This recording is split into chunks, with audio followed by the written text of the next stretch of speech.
तो friends, welcome to teachers empire. आज की इस वीडियो लेक्चर में मैं डिस्कस करूंगा कुमाऊं यूनिवर्सिटी के एमए के सिलेबस को।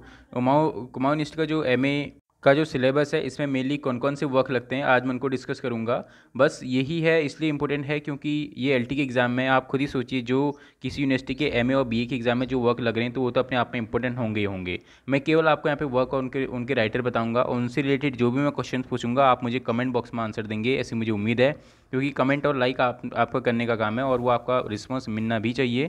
तो चलिए अब मैं शुरू करता हूँ। पहला जो वर्क है आपका जॉफ्री चौसर का the prologue to the Canterbury Tales. Geoffrey Chaucer, जो कि आप जानते हैं 1340 से लेकर 1400 तक इनकी एज को हम लोग एज ऑफ चौसर के नाम से जानते हैं। और किस नाम से हम इनको जानते हैं ये भी आप मुझे कमेंट बॉक्स में बताएंगे।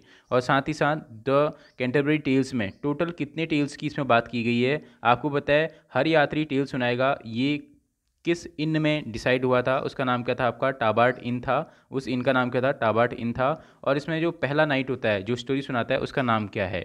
इसके साथ साथ इसमें टोटल टेल्स की संख्या है कितनी, ये आप मुझे कमेंट बॉक्स में बताएंगे। दूसरा वर्क है आपका कौन सा, जॉन मिल्टन का पैराडाइज लॉस्ट, जो कि आपको पता है कब पब्लिश हुआ था, 1667 में इसका पहला वर्जन आया था। और पैराडाइज रिगेन आपको पता है 1671 में आया था। अच्छा, पैराडाइज लॉस्ट की जो दूसरी बुक थी उसमें आपको पता है 12 बुक्स को उसमें इंक्लूड किया गया था। और जो पैराडाइज लॉस्ट का जो फर्स्ट वर्क है उसमें आपको पता है कि 10 बुक्स को इसमें इंक्लूड किया गया था। अच्छा, ये बताइए कि जो 1667 में पैराडाइज लॉस्ट का तो पहला पब्लिकेशन आया, जो पैराडाइज लॉस्ट की जो दूसरी बुक थी जो 12 बुक्स के साथ आई वो कब पब्लिश हुई थी।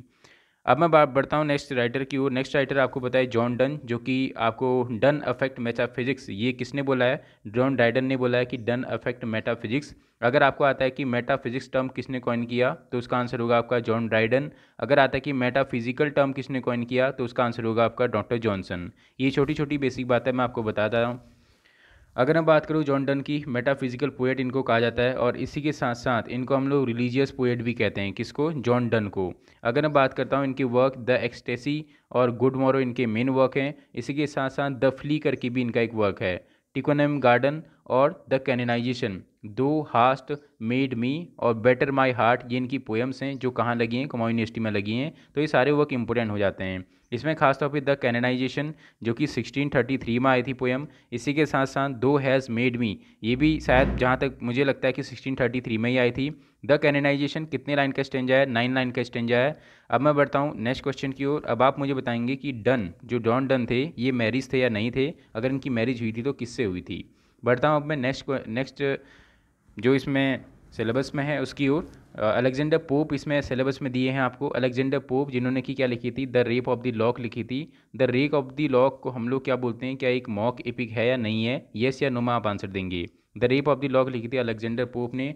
और अलेक्जेंडर पोप के बारे में आपको पता होगा, ऐसे ऑन मैन करके भी इनका एक वर्क है। किसका, अलेक्जेंडर पोप का। ये ऐसे ऑन वर्क का नाम तो है, लेकिन ये ऐसे ना होके क्या है, एक पोएम है, ये आपको पता होना चाहिए। नेक्स्ट अब मैं बढ़ता हूँ थॉमस ग्रे की ओर। Elegy written in a country churchyard, Thomas Gray ने लिखा है। कौन सा लिखा है, elegy written in a country churchyard. अच्छा, ये इन्होंने आपको पता है कि किसकी डेथ पर लिखा है, उसका नाम आप मुझे बताएंगे कि इन्होंने किसकी डेथ पर लिखा है। और शायद रॉबर्ट करके उनका कुछ नाम है। और elegy written in a country churchyard जो कि थॉमस ग्रे ने लिखा है। और इसमें उन्होंने ये बताया कि उन्होंने बस जो ये एलिजी लिखी है थॉमस ग्रे ने, ये इन्होंने जो उसकी कब्र होती है उस पोएट की, और उन्हीं के बगल में ही बैठकर लिखी है ऐसा माना जाता है। और थॉमस ग्रे जो कि आपको पता है कि बहुत ही इंपॉर्टेंट राइटर हैं, कौन सी सेंचुरी के, 18 सेंचुरी के, ठीक है। थॉमस ग्रे की बात हो रही थी, और उन्होंने कौन सी लिखी, elegy written in a country churchyard लिखी। ये है क्या, एक एलिजी ही है, ठीक है। और इसकी कुछ इंपॉर्टेंट लाइन्स भी आती हैं कोटेशन में, बहुत इंपॉर्टेंट होती हैं इसकी लाइन्स। जहाँ तक मुझे जानकारी है तो जो elegy written in country churchyard है ये टोटल 32 स्टैंजा में लिखी गई है। 32 में भी इसमें तीन क्या दिए गए हैं आपको, तीन लास्ट में जो लिखा रहता है, लास्ट में जो पोएम के लिखे रहते हैं उन्हें हम क्या बोलते हैं, एपिग्राफ लिखे गए हैं इसमें। किसमें, एलिजी रिटर्न इन चर्चयार्ड में कितने एपिग्राफ हैं, तीन एपिग्राफ हैं। यानी टोटल अगर मैं बात करूँ इसमें पैरा की, तो वो टोटल जो स्टैंजा हैं वो 29 है, लेकिन एपिग्राफ को मिला के कितने हो जाएंगे आपके, 32 हो जाएंगे, ठीक है। अब आपके लिए क्या वर्क है, आप मुझे थॉमस ग्रे की डेट ऑफ बर्थ और आप इनकी डेथ आप मुझे बताएंगे, थॉमस ग्रे की डेट ऑफ बर्थ और इनकी डेथ, ठीक है। नेक्स्ट आता है आपका पेपर सेकंड की। अगर मैं बात करूं तो English drama before 20th century, ये एमए के सिलेबस में है। डॉक्टर फॉस्टर्स का मार्लो, बहुत ही इंपॉर्टेंट प्ले है डॉक्टर फॉस्टर्स का Marlowe. As you like it जो कि शेक्सपियर ने लिखा, मुझे बताएंगे as you like it comedy में आएगा या ट्रेजिडी में आएगा या ट्रेजी कॉमेडी में आएगा, और एज यू लाइक इट कौन से प्ले से लिया गया है। ठीक है, अगर मैं बात करता हूँ अगले प्ले की तो वो है शेक्सपियर का द हैमलेट। आपको पता है हैमलेट में कितने एक्ट हैं, आप मुझे बताएंगे कि हैमलेट में टोटल एक्ट कितने हैं, और इतना ही काफ़ी है इसके लिए। अगर मैं बात करता हूँ किसी, अच्छा ये हैमलेट लिया कौन से प्ले से गया है ये भी आप मुझे बताएंगे। हैमलेट इंस्पायर किससे है, ये डांटे से इंस्पायर है या आपका बोकासियो के किसी प्ले से इंस्पायर है, ये आप मुझे बताएंगे। नेक्स्ट आता है विलियम कॉनग्रीव, जिन्होंने कि क्या लिखा था आपका the way of the world लिखा है विलियम कॉनग्रीव ने। विलियम कॉनग्रीव जो कि आपको पता है क्या लिखा है the way of the world. और विलियम कॉनग्रीव कौन सी एज से बिलोंग करते हैं, ये बहुत ही इंपॉर्टेंट क्वेश्चन होगा कि विलियम कॉनग्रीव कौन से एज से बिलोंग करते हैं। क्या ये कॉमेडी ऑफ मैनर्स के लिए जाने जाते हैं या कॉमेडी ऑफ ह्यूमर्स के लिए जाने जाते हैं, ये आपने मुझे कमेंट बॉक्स में बताना है। देखिए क्वेश्चंस तो मैं आपसे पूछूंगा ही, क्योंकि डायरेक्ट मैं आपको क्वेश्चन का आंसर नहीं बता सकता, क्योंकि मैंने भी ये चीज़ें सर्च करके ही सीखी हैं। तो अब मैं चाहूँगा कि आप भी इनको सर्च करें, इससे एक परमानेंट चीज़ भी आपके माइंड में बनेगी। अब मैंने आपसे कहा कि लाइक और कमेंट आप जरूर करिए। देखिए अगर आप इस सिलेबस को खुद भी अगर आप नेट में ढूंढेंगे तो कम से कम 1 घंटे का तो टाइम आपका जाएगा ही। आपको कोई आदमी अगर इतनी चीज़ें दे रहा है तो ये आपका फ़र्ज बनता है कि आप उसकी जो वीडियो है उसमें कमेंट करें और लाइक करें, क्योंकि देखिए व्यूज़ तो काफ़ी आ रहे हैं लेकिन कमेंट और लाइक उस हिसाब से नहीं आ रहे हैं। मैंने फिर से आपको बताया कि कोई इकोनॉमिकली इससे फ़ायदा नहीं है, बस ये है कि मेरी भी तैयारी होती है, इसी वजह से मैं इन चीज़ों को आपके लिए रखता हूँ। तो आपकी ये रिस्पॉन्सिबिलिटी है, मॉरल ड्यूटी है कि आप कमेंट करें जो चीज़ें मैं बता रहा हूँ, क्योंकि मैं अगर आपके लिए इतनी चीज़ें लाता हूँ तो आप मेरे लिए 2-4 चीज़ें कमेंट तो कर ही सकते हैं। ठीक है, नेक्स्ट अब मैं बात करता हूँ किसकी, ऑस्कर वाइल्ड की। The importance of being honest लिखा था ऑस्कर वाइल्ड ने, बहुत इंपॉर्टेंट है the importance of being honest, UP के पेपर में पूछा गया है, ऑस्कर वाइल्ड ने लिखा है। अब आप मुझे क्या बताएंगे कि ऑस्कर वाइल्ड क्या ये इंग्लिश राइटर हैं या स्कॉटिश राइटर हैं, ये इंग्लिश राइटर हैं या स्कॉटिश राइटर हैं, ये आप मुझे कमेंट में बताएंगे। किसकी बात हो रही है, ऑस्कर वाइल्ड की बात हो रही है। और विलियम कॉनग्रीव के लिए मैंने आपसे क्या पूछा, ये कॉमेडी ऑफ ह्यूमर के लिए जाने जाते हैं या कॉमेडी ऑफ मैनर्स के लिए जाने जाते हैं। ठीक है, इसी के साथ साथ हैमलेट के लिए मैंने एक क्वेश्चन पूछा है कि हैमलेट डांटे से इंस्पायर है या बोकासियो से इंस्पायर है। और एज यू लाइक इट के लिए मैंने आपसे पूछा है ये ट्रेजिडी है या कॉमेडी है। और डॉक्टर फॉस्टर्स तो आपको पता ही है क्रिस्टोफर मार्लो ने लिखा था। एक चीज़ मैं आपको इसमें ऐड कर दूँ, क्रिस्टोफर मार्लो को हम लोग मैन ऑफ ट्रेजिडी भी कहते हैं, क्योंकि क्रिस्टोफर मार्लो ने ज़्यादातर ट्रेजिडीज़ लिखी हैं। किसकी बात हो रही है, क्रिस्टोफर मार्लो की बात हो रही है। ठीक है, तो ये थी कुछ बेसिक इन्फॉर्मेशन इनके बारे में। बढ़ता हूँ मैं सिलेबस में आगे की ओर। सिलेबस में जो और चीज़ें हैं वो आपका पेपर नंबर 3, ये आपका English fiction before 20th century. तो इसमें क्या क्या चीज़ें दी गई हैं, आपको दिया गया है फील्डिंग का जोसेफ एंड्यूस, फील्डिंग का जोसेफ एंड्यूस दिया गया है। ये एक वर्क है, बहुत ही इंपॉर्टेंट वर्क है। ठीक है, फील्डिंग का जोसेफ एंड्यूस। अच्छा ये बताइए फील्डिंग का वो नोवेल जो कि एक इपिस्टलरी नोवेल है, वो आप मुझे बताएंगे क्या वो जोसेफ एंड्यूस है या कोई और है। इसके साथ साथ जेन ऑस्टिन का आपको पता है, जेन ऑस्टिन ने एम्मा लिखा था, जेन ऑस्टिन ने क्या लिखा है, एम्मा लिखा है। ठीक है, चार्ल्स डिकेंस जिन्होंने कि क्या लिखा है, डेविड कॉपरफील्ड लिखा है। चार्ल्स डिकेंस ने क्या लिखा है, डेविड कॉपरफील्ड लिखा है। चार्ल्स डिकेंस का पहला वर्क कौन सा था, ये आप मुझे बताएंगे कि चार्ल्स डिकेंस का पहला वर्क कौन सा था। जोसेफ एंड्यूस, क्या इसको हम लोग इपिस्टलरी नोवेल के अंदर रखते हैं या किसके अंदर रखते हैं, ये आपने मुझे कमेंट में कंफर्म करना है कि यस या नो। ठीक है, नेक्स्ट आता है चार्ल्स डिकेंस का डेविड कॉपरफील्ड। चार्ल्स डिकेंस का मैं आपसे पहला वर्क पूछता हूँ। इसी के साथ साथ द पिकविक पेपर्स, ये किसका पहला वर्क है, ये आपने मुझे बताना है। अगर मैं बात करता हूँ नेक्स्ट राइटर यानी थॉमस हार्डी की, जो कि जाने जाते हैं Tess of the d'Urbervilles. Thomas Hardy जो कि टेस्ट ऑफ द डर्बविल्स, इनका बहुत ही फेमस वर्क है थॉमस हार्डी का। और टेस्ट ऑफ, तो जो इस वर्क में जो आपका टेस्ट ऑफ द डर्बविल्स में जो टेस्ट है ये किस चीज़ को रिप्रेजेंट करता है, ये आपने मुझे कमेंट बॉक्स में बताना है। जो इसमें टेस्ट है ये किस चीज़ को रिप्रेजेंट करना है, बस इतना ही आपने मुझे बताना है। अब मैं बढ़ता हूँ नेक्स्ट चैप्टर्स की ओर, या जो नेक्स्ट इसमें दिए गए हैं सिलेबस में 19th सेंचुरी इंग्लिश पोएट्री इसमें दिया गया है। बस मैं आपको क्यों करा रहा हूँ, ताकि आप ये वर्क्स जो हैं राइटर्स के वो बहुत इंपॉर्टेंट होंगे, इन्हीं में से क्वेश्चन किए जाएंगे। वर्ड्सवर्थ का टिंटन एबे, odd on the intimations of immortality of prelude. ठीक है, वर्ड्सवर्थ का टिंटन एबे, odd on the intimations of immortality और द प्रिल्यूड, इनके इंपॉर्टेंट वर्क हैं। किसके, विलियम वर्ड्सवर्थ के। आप सभी जानते हैं रोमांटिक एज से बिलोंग करते हैं विलियम वर्ड्सवर्थ। और टिंटन एबे के बारे में ये काफ़ी इसका सन पूछा जाता है। टिंटन एबे का आप मुझे बताएंगे कि टिंटन एबे पब्लिश कब हुई थी। ठीक है, इसी के साथ साथ odd on the intimations of immortality, और इसकी एक लाइन्स कोटेशन बहुत ही फेमस है, अगर आपको किसी को पता है तो कमेंट बॉक्स में आप जरूर बताएं। इसके साथ साथ प्रिल्यूड जो कि इनका एक इनकम्प्लीट वर्क भी माना जाता है। क्या माना जाता है, प्रिल्यूड इनका इनकम्प्लीट वर्क माना जाता है। अब आपके लिए एक वर्क है कि द प्रिल्यूड टोटल कितनी बुक्स में लिखा गया था, ये आप मुझे कमेंट में बताएंगे। अगर मैं बात करता हूँ किसकी, कॉलेज की। कॉलेज का आपको पता है क्रिस्टाबेल इन्होंने लिखी थी। इसके साथ साथ कुबला खान और डिजेक्शन। अब इसमें जो कुबला खान पोएम है ये इन्होंने ओपियम के नशे में यानी आपका इन्होंने सपने में लिखी थी, कौन सी, कुबला खान। और ये वर्क भी इनका इनकम्प्लीट ही रहा माना जाता है। लेकिन अगर आपका क्वेश्चन आ गया कि विच वर्क इज़ इनकम्प्लीट और उसमें आपको कौन कौन से ऑप्शन दिए हो, प्रिल्यूड भी दिया हो और कुबला खान भी दिया हो, तो उसका आंसर प्रिल्यूड सही होगा, ऐसा क्वेश्चन आता है।